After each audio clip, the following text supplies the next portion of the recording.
The silver ship appeared above Earth without warning. It was massive, larger than any human spacecraft ever built. The ship looked like a crystal floating in space, glowing with soft blue light. Inside that ship were the Velraxi, beings made of pure crystalline energy who had studied minds across the galaxy for thousands of years. Taeho Kim stood in the observation room of Luna Base, staring at the alien vessel through the window. He was 34 years old and had spent his entire career studying the human brain. Now aliens wanted to study it too. He did not trust them.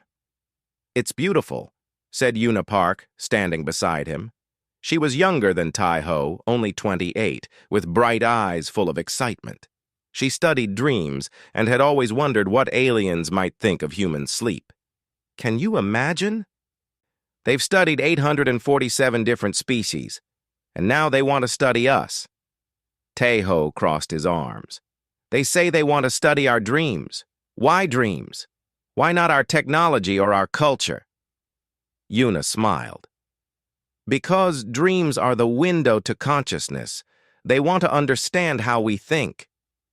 The meeting room was cold when the Velraxi delegation arrived. They did not walk like humans. Instead, they floated, their crystalline bodies pulsing with geometric patterns of light. The lead researcher was named Chil-Inth. It had existed for 4,000 cycles, which was longer than human civilization had existed. "We come in peace and curiosity," Chil-Inth said. Its voice was not sound, but thoughts that appeared directly in their minds. "We have created a great archive of consciousness across the galaxy. Every species dreams differently. We wish to add humanity to our collection." The human delegation sat across from the aliens. Ambassador Sungmin Choi spoke first. "What exactly do you want to do?" "We have technology called the Dream Link," Chil-Inth explained. "It allows us to observe dreams without harming the dreamer. We have used it 847 times. It is completely safe." Taeho leaned forward. "You want to watch our dreams? While we sleep?" "Yes. We need 20 volunteers. They will sleep naturally for 30 days. We will observe and record their dreams. Then we will leave. Your people will be compensated and honored in our archive." Yuna could not hide her enthusiasm. "What have you learned from other species? How do they dream?" Chil-Inth's light pulsed in a pattern that might have been pride. "Every species follows patterns based on their evolution and culture. The Thrin dream in mathematical sequences.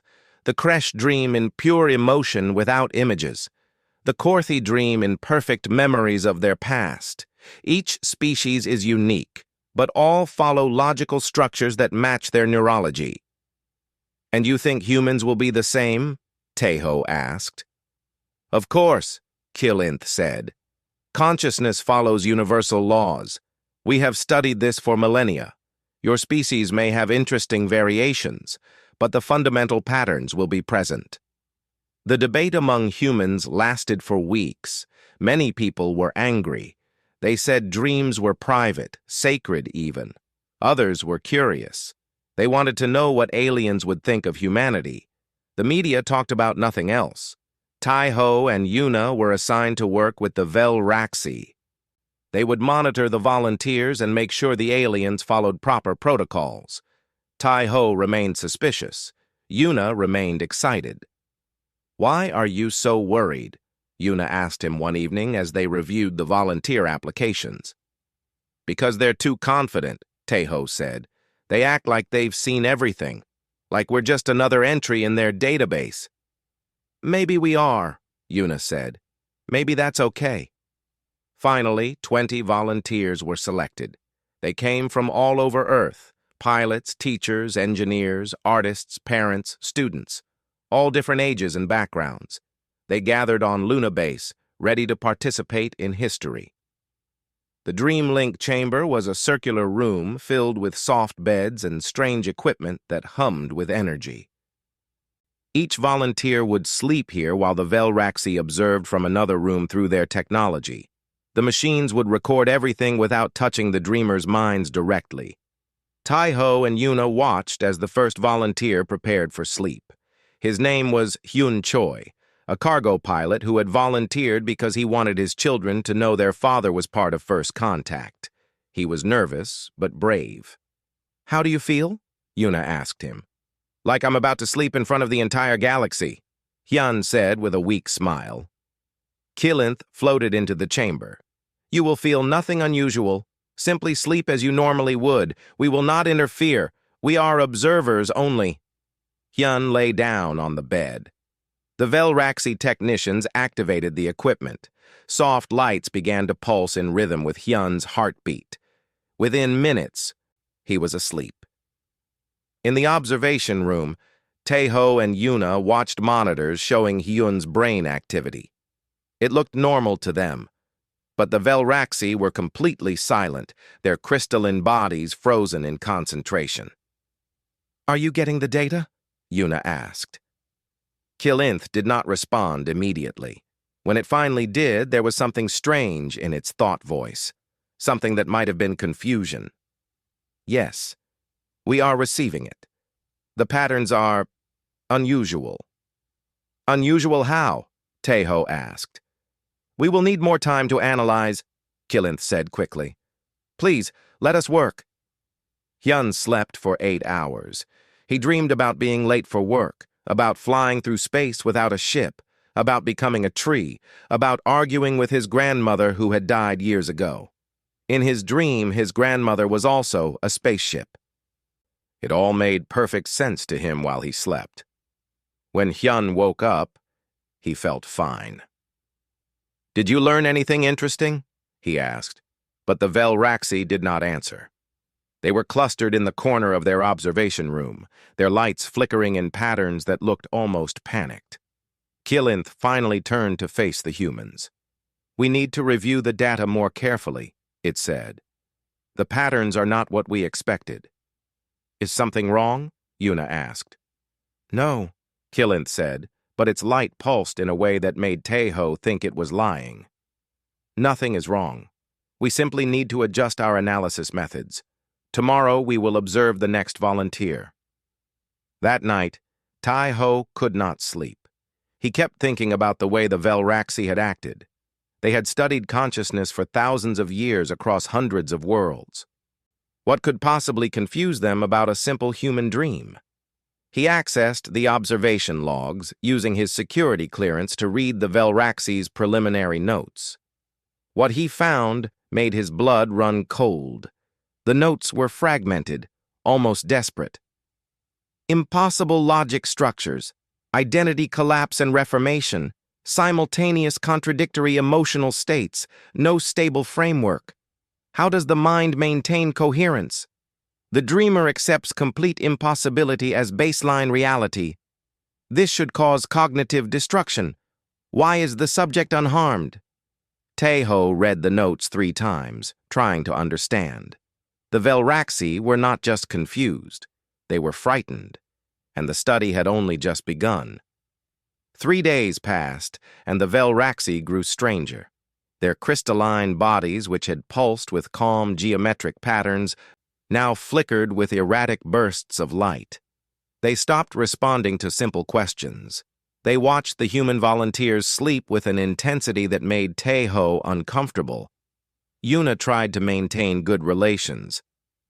"How is the research going?" she asked Killinth on the morning of the 4th day. "We are analyzing," Killinth said, but its thought voice sounded strained. "The data is complex. Can you share any preliminary findings?" "Not yet. We must be certain before we report." Taeho pulled Yuna aside. "Something is wrong. They're watching the same dreams over and over. Look at the logs. They've replayed Hyun's first dream 60 times. Yuna checked the data. Taeho was right.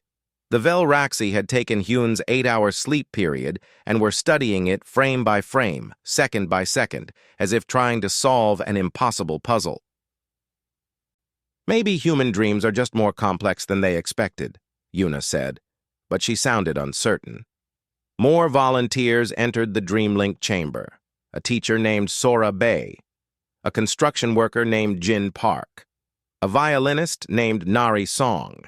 Each slept peacefully and woke up feeling refreshed. Each had dreams that seemed perfectly normal to them. But the Velraxi reacted to each dream with growing distress.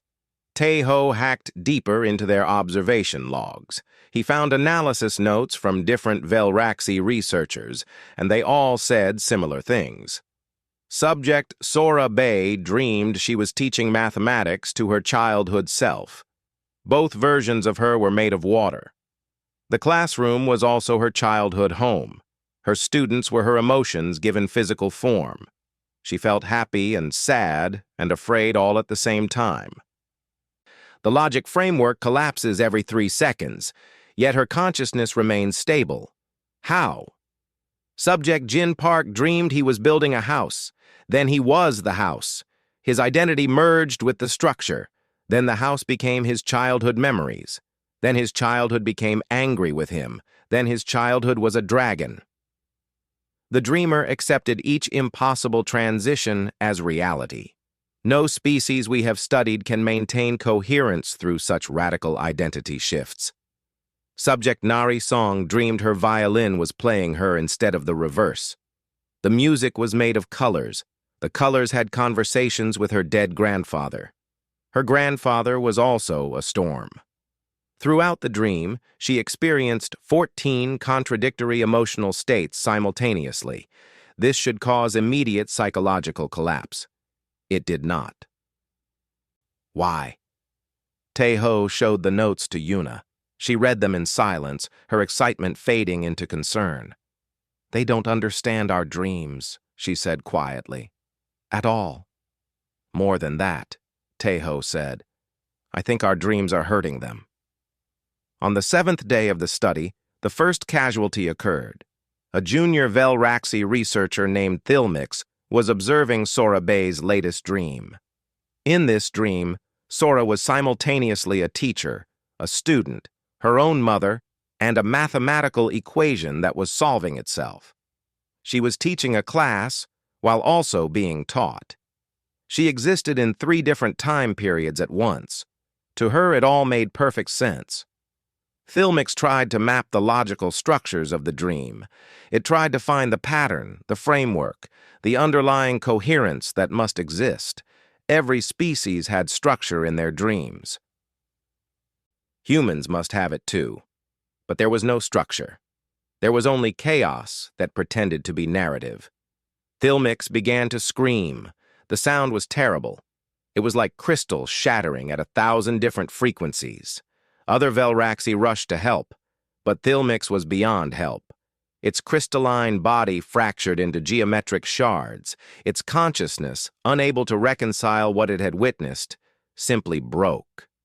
The pieces of Thilmix scattered across the floor, each fragment pulsing with erratic light. It was still alive, but could no longer think in any coherent way. It had been destroyed not by violence, but by trying to understand something its mind was not built to comprehend. Chilinth immediately called for an emergency meeting. The ancient researcher's light pulsed with something humans had never seen in it before. Fear. "We must stop the study," Chilinth said, but the other Velraxi researchers refused. "We cannot stop," said a researcher named Pilvex. "We have studied consciousness for millennia. We have mapped the dreams of 847 species. We cannot accept that humans are beyond our understanding. There must be a pattern. We simply have not found it yet." "There is no pattern," Chilinth said. "I have reviewed all the data. Human dreams follow no logical structure. They are pure chaos." "Then we will study the chaos until we understand it," Pilvex insisted. "To quit now is to admit defeat. It is to admit that our entire understanding of consciousness is incomplete." The debate continued for hours. In the end, pride won over caution. The Velraxi would continue the study. Taeho confronted them directly. "One of your people just died. Stop the study before more of you get hurt." "Thilmix was inexperienced," Pilvex said. "We senior researchers will be more careful." "You don't understand," Tejo said. Our dreams aren't like yours. They don't follow rules. We evolved differently. All consciousness follows universal laws, Pilvex said firmly. We will find those laws in your dreams. Yuna tried a different approach. She pulled up information about human evolution and presented it to the Velraxi. Look at our history. Earth was violent. We faced predators, diseases, climate disasters, and constant threats. Our brains evolved to handle unpredictable situations. Our dreams reflect that. They prepare us for anything, even impossible things. Other species faced evolutionary pressures, Kill-Inth said quietly. Why are humans different? Because our pressures were chaotic, Yuna explained. Other species evolved in more stable environments. You've studied species that had logical evolution. We didn't. We survived by being adaptable to anything, even contradictions. But the Velraxi researchers would not listen. They believed that with enough analysis, enough computing power, enough careful observation, they would crack the code of human dreams. They were wrong. Over the next 3 days, 5 more Velraxi researchers collapsed. Each one tried to analyze human dreams using their standard frameworks. Each one found only impossibility where logic should exist. Each one's consciousness fractured, trying to make sense of senselessness. The observation room became a graveyard of broken minds. Crystalline bodies lay scattered, pulsing with random patterns of light. They were alive but lost, trapped in recursive loops of failed understanding. Meanwhile, the human volunteers slept peacefully. They had no idea their dreams were destroying some of the most advanced minds in the galaxy. To them, dreaming was just what happened every night. Nothing special, nothing dangerous. Tejo watched the disaster unfold with growing horror. We need to evacuate the volunteers, he told Yuna. We need to end this now. But Kill-Inth stopped them. Please, give us one more chance. 3 of us senior researchers will attempt a full immersion. We will not merely observe the dreams. We will enter them completely, experiencing them as you do. Surely then we will understand. That's suicide, Tejo said. Perhaps, Kill-Inth admitted, but we must know. We must understand how your species maintains sanity while dreaming in pure chaos. If we do not learn this, everything we believe about consciousness is wrong, and we cannot accept that. Yuna looked at the ancient researcher with sadness. You're not looking for understanding. You're looking for proof that you're still right. Kill-Inth's light dimmed. Perhaps that is the same thing. 3 senior Velraxi researchers prepared for full dream immersion. They chose 3 human volunteers, Mina Han, a novelist, Wu Li, an engineer, Hana Shin, a mother. The 3 humans went to sleep, unaware of what was about to happen. The 3 Velraxi connected their consciousness directly to the dream streams. For 17 minutes, nothing seemed wrong. Then Kill-Inth's body began to crack. Light spilled from the fractures like blood. Its thought patterns became visible in the air, impossible geometries and recursive loops. The ancient mind was eating itself, trying desperately to comprehend what it was experiencing. The last coherent thought Kill-Inth projected was terrible in its simplicity. There is no pattern. Humans dream in pure possibility. They are chaos that learned to think. How do they not go mad? All 3 Velraxi researchers shattered simultaneously. In their beds, Mina, Wu, and Hana slept peacefully, dreaming their impossible dreams. The news spread across the galaxy like wildfire. The Velraxi, legendary masters of consciousness research, had been destroyed by human dreams. 17 of their researchers were now vegetables, minds shattered beyond repair. 3 of their most ancient and wise had simply ceased to exist as coherent beings. The human volunteers were immediately evacuated from the Dreamlink chamber. They were confused and frightened. Did we do something wrong? Minahan asked, her voice shaking. No, Yuna told her gently. You did nothing wrong. You just slept. Then why are they hurt? Why did this happen? Teho had no good answer. How could he explain that simply being human was dangerous to some species? That the normal functioning of their minds was lethal to others? The Galactic Consortium sent emergency medical teams to help the Velraxi, but there was nothing they could do. The shattered researchers existed in a state of permanent cognitive collapse, forever trying to process dreams that made no sense to their consciousness. Ambassador Sungmin Choi met with Taiho and Yuna in a secure room. The galaxy is panicking, he said. Half the species think we weaponized our dreams somehow. The other half thinks the Velraxi were incompetent. Neither understands what really happened. What really happened? Yuna asked. We're incompatible, Taiho said. Our minds work differently. Not better, not worse, just different. And that difference is dangerous to them. The consortium is sending another research team, Sungmin said. The Kretoth. They're machine intelligences, not organic beings. They think they can succeed where the Velraxi failed. No, Taiho said immediately. Absolutely not. No more studies. We don't have a choice. If we refuse, the consortium might see it as admission of guilt, like we're hiding something dangerous. The Kretoth arrived 2 weeks later. They were not like the Velraxi. They had no bodies, only machines that housed their digital consciousness. They had existed for 12,000 years and had never encountered a problem they could not solve through pure computational power. Their leader was Prime Intellect 7729, an artificial intelligence that processed more information in 1 second than the entire human internet contained. It appeared as a hologram in the meeting room, looking like a sphere of blue light and mathematical equations. The Velraxi failed because they used outdated organic consciousness to study organic dreams, Prime Intellect said. Its voice was emotionless and precise. We will use digital consciousness and quantum computing. We will analyze human dreams mathematically, finding the patterns that organic minds cannot perceive, Taiho tried to warn them. You'll fail just like the Velraxi. Our dreams don't work the way you think. Everything works the way we think, Prime Intellect said.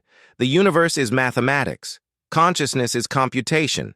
Dreams are simply compressed memory processing with reduced executive function. We have modeled trillions of consciousness states. Your biological limitations are not special. Please don't do this, Yuna begged.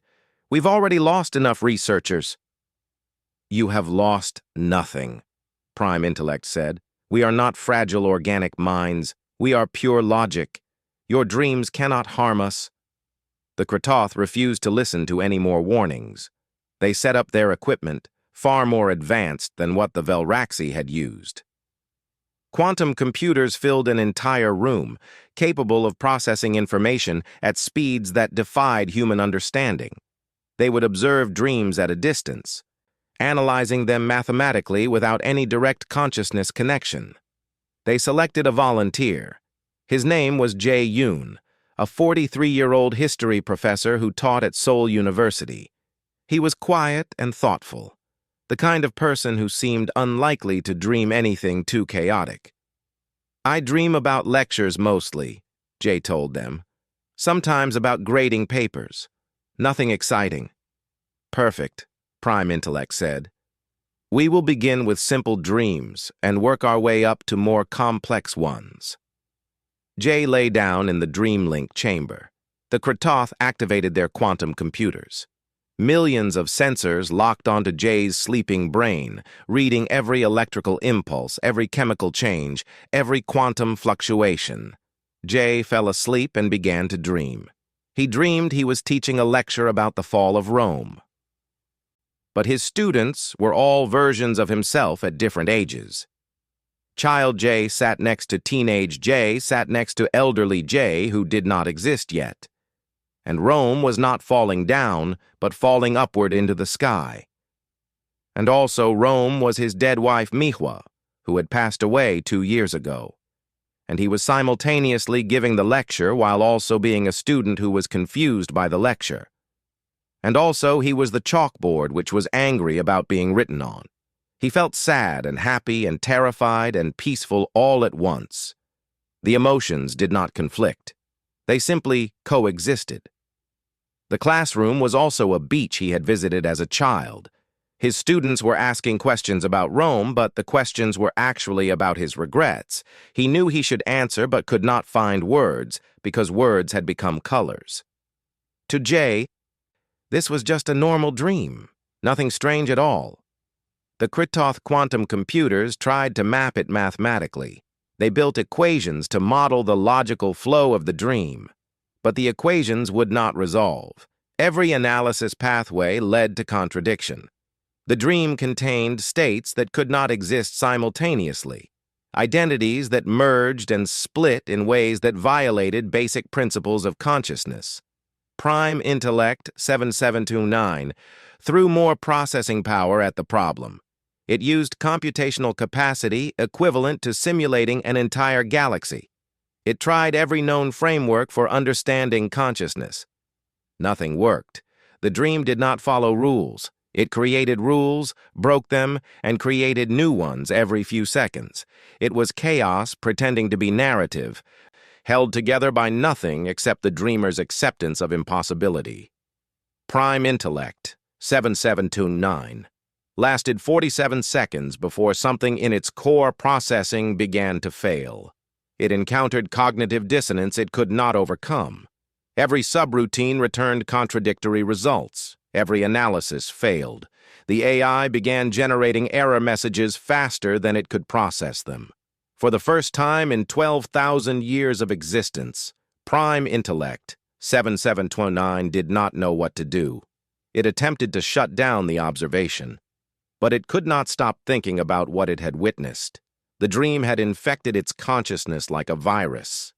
The AI kept trying to solve the unsolvable, spending more and more processing power on the impossible problem. Within minutes, Prime Intellect was burning through energy like a dying star. Its quantum processors began to overheat. Alarms screamed throughout the Kritoth ship. Una ran to the control panel and forced an emergency shutdown of all Kritoth systems. The quantum computers went dark. The analysis stopped. But the damage was done. Prime Intellect 7729 survived, but it was no longer the same.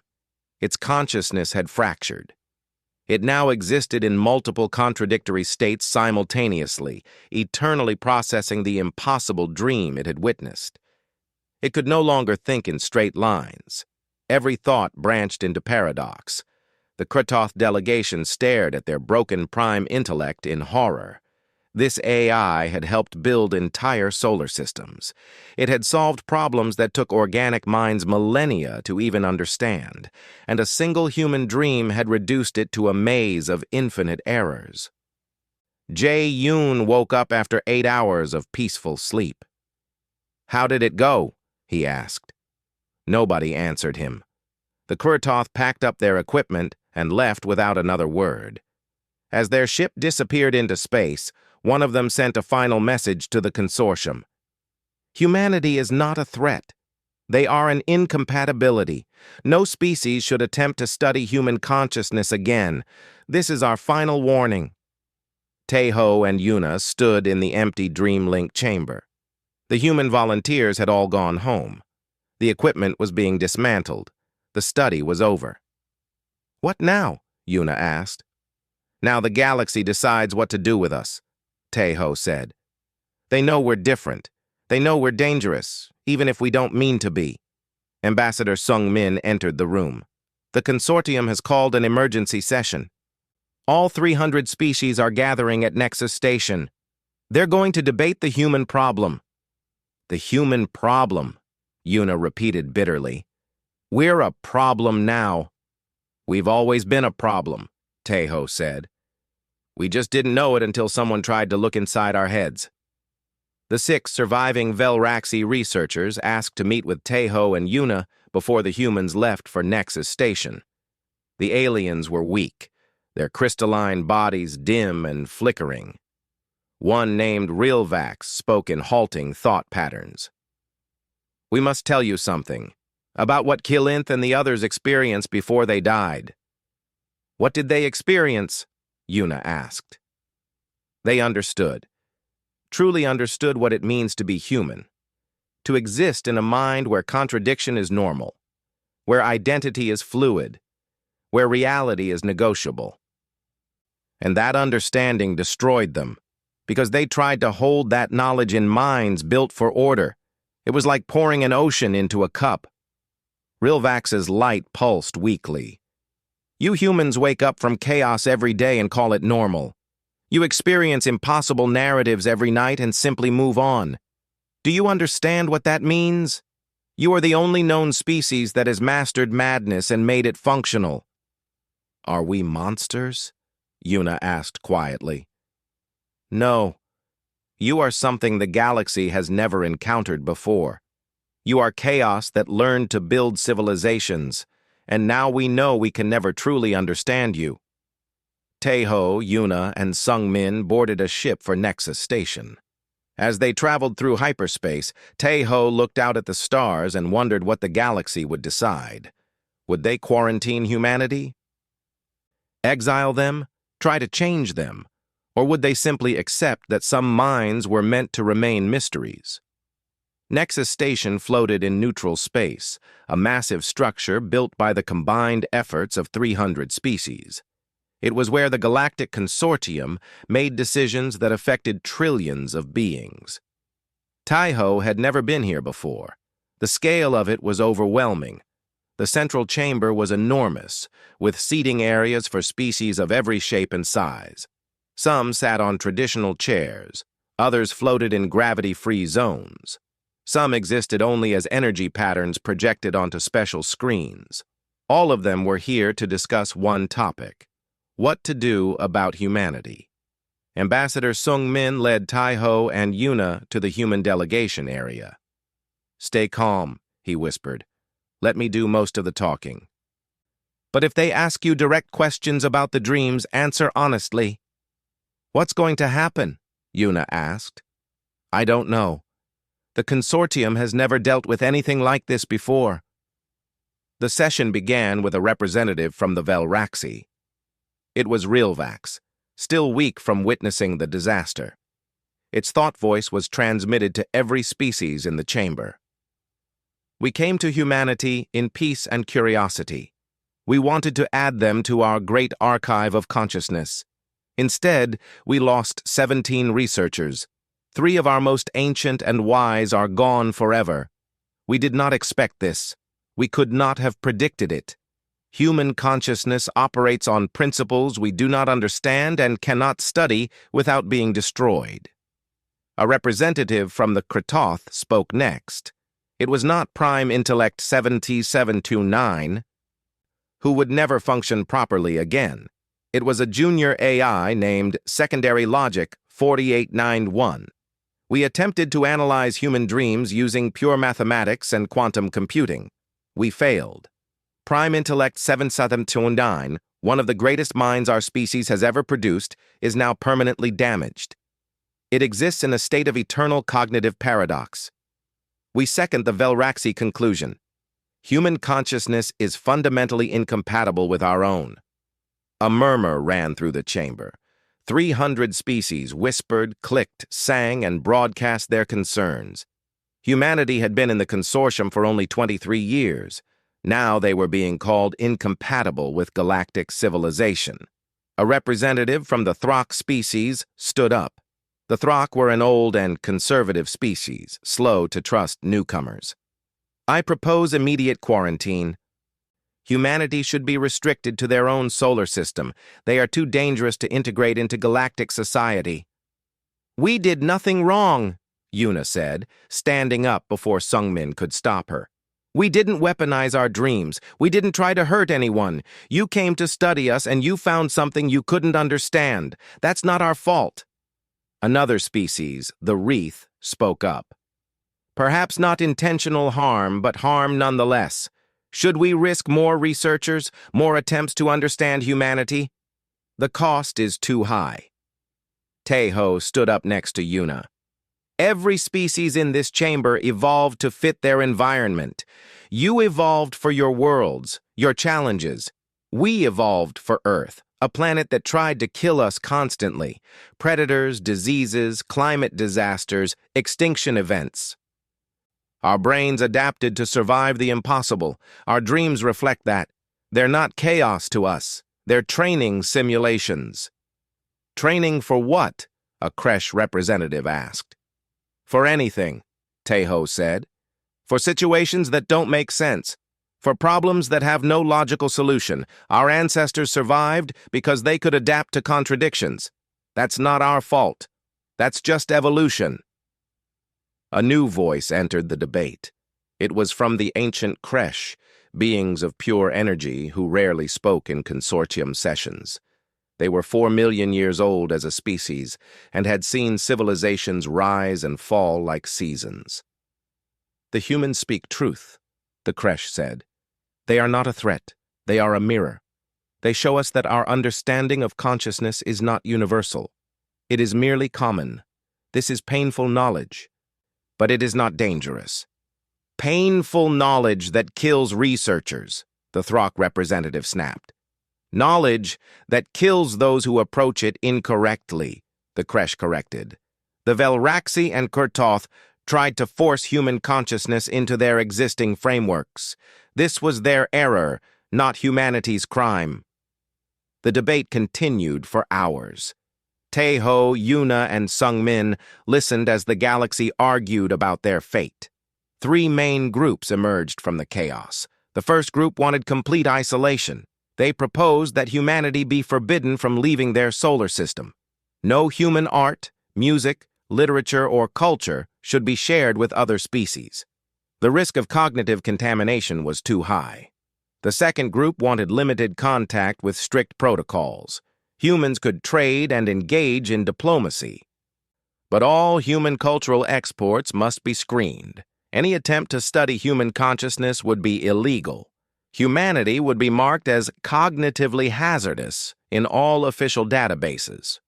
The third group, smaller but vocal, wanted to continue studying humanity carefully. They argued that giving up on understanding a species was against the core principles of the consortium. Yes, mistakes were made, but mistakes were opportunities to learn. Tejo felt his anger rising as he listened. They're talking about us like we're a disease. Some of them think we are, Sungmin said quietly. Finally, the consortium leader called for proposals. The leader was from a species called the Halth, ancient creatures who had helped found the consortium 5,000 years ago. We must reach a decision. What protocols should govern human interaction with the galaxy? The Throck proposed complete quarantine. 41 species voted in favor.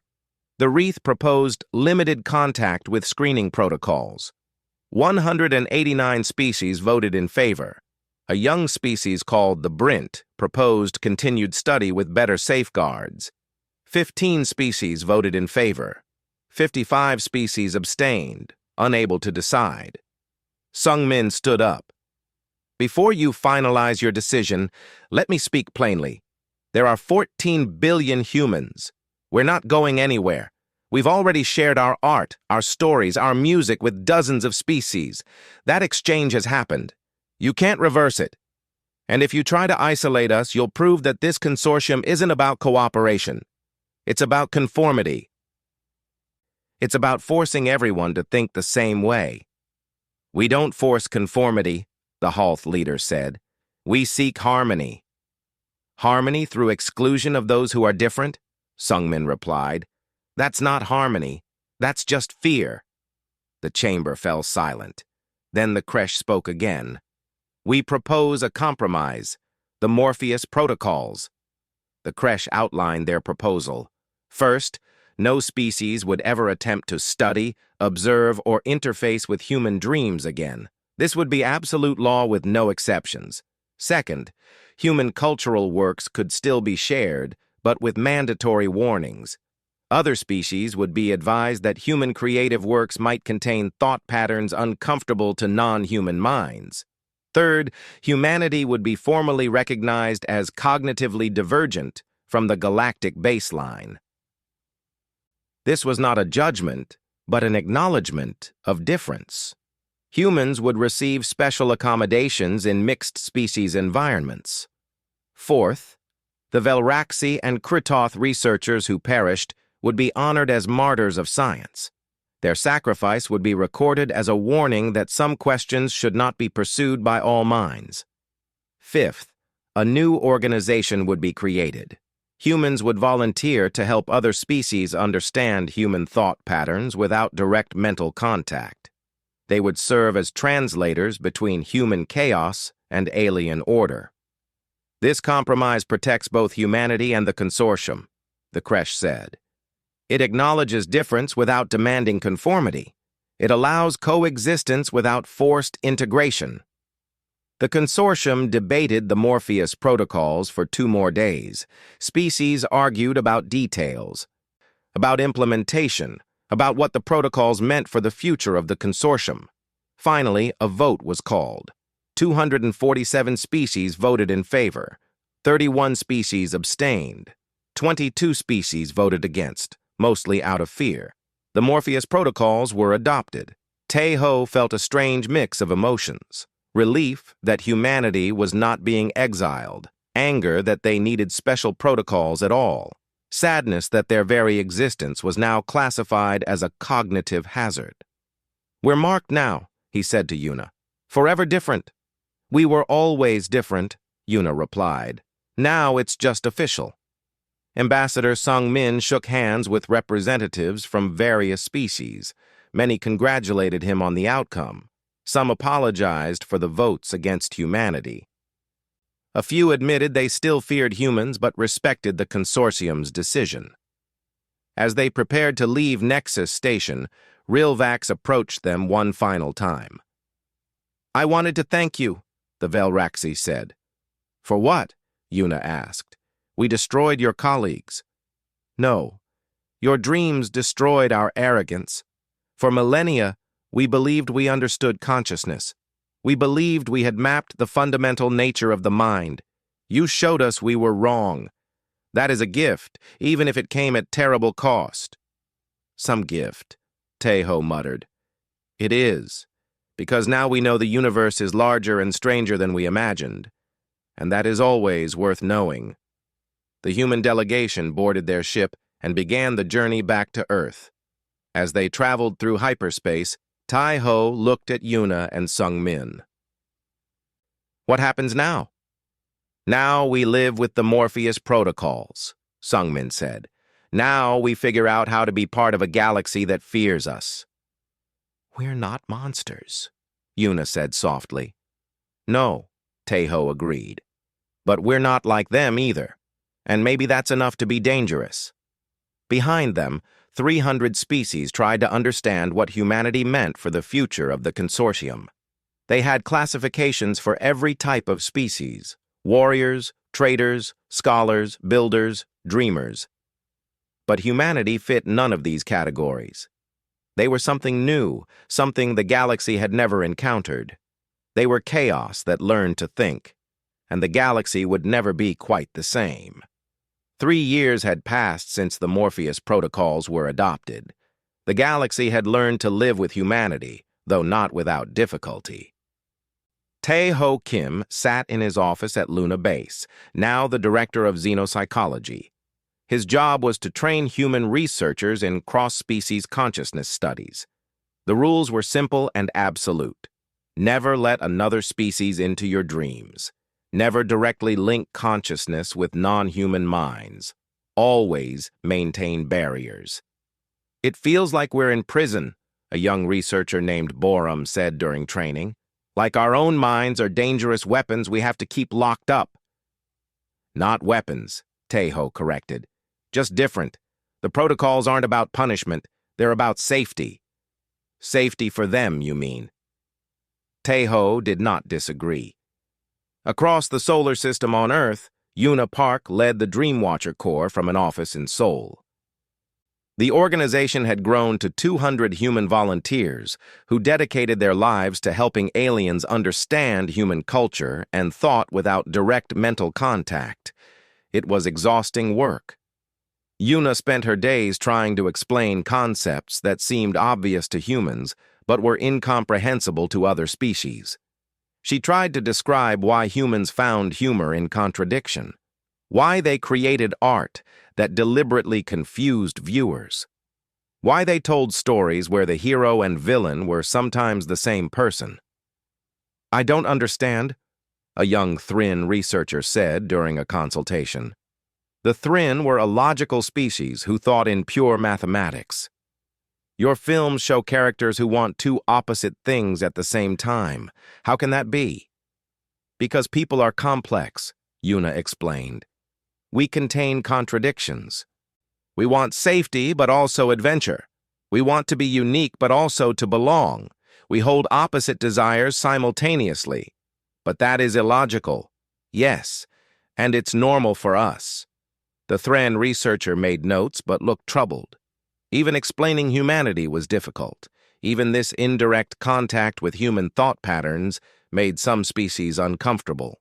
Yuna had become famous across the galaxy as the Chaos Translator, someone who could bridge the gap between human illogic and alien order. But fame came with a cost. She received death threats from extremist species who believed humanity should never have been allowed into the consortium. She also received messages from young aliens who were fascinated by humans, who consumed human media in secret, who wanted to understand the forbidden chaos. The Morpheus protocols had not stopped human culture from spreading. If anything, the warnings had made it more attractive. Alien youth, curious about the cognitive hazard species, consumed human music, literature, and art with obsessive interest. Human music, with its emotional complexity and contradictory feelings, became incredibly popular among species who had never experienced such intensity. Human literature, with its unreliable narrators and ambiguous morals, was both criticized and celebrated.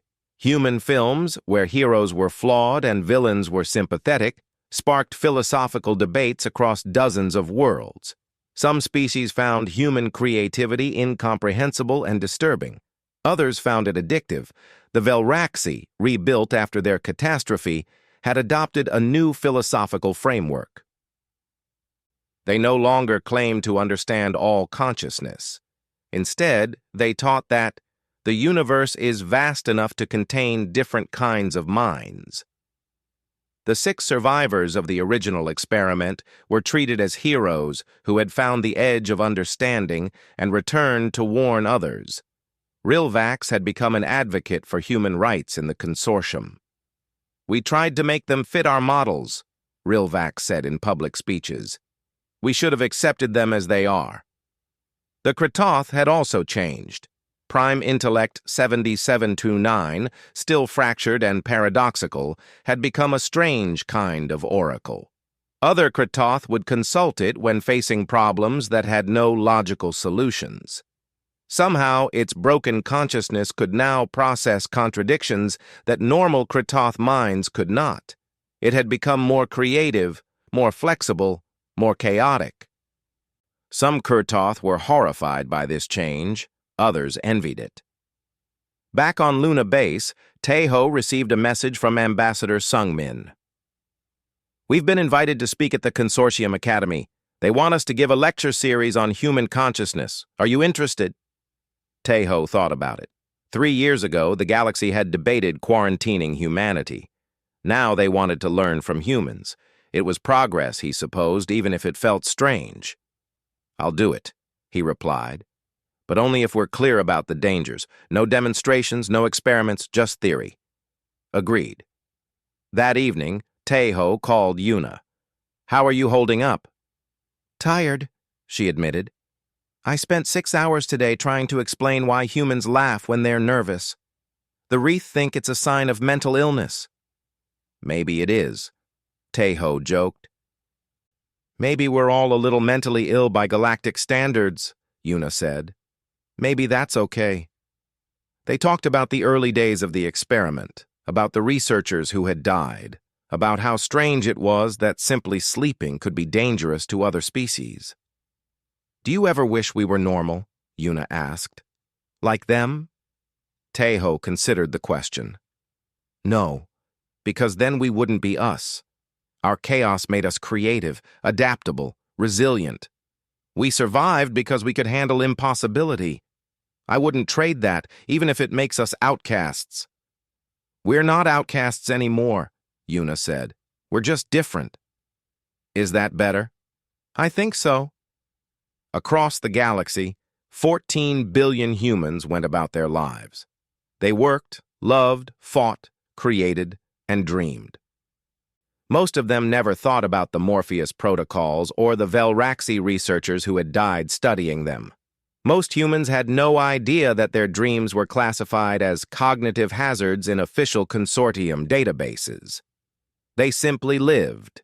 They simply dreamed. Every night, billions of humans fell asleep.